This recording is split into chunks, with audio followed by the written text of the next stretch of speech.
awal itu adalah para dokter dan perawat yang berada di rumah sakit itu semuanya suntik vaksin semuanya.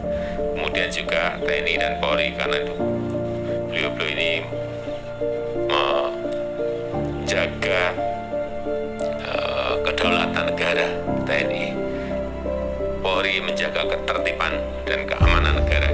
Ini juga perlu didahulukan. Setelah itu bisa ke guru, dan setelah itu semuanya kita akan mendapatkan vaksinasi gratis. Ya, jangan ada wirah bayar, gratis.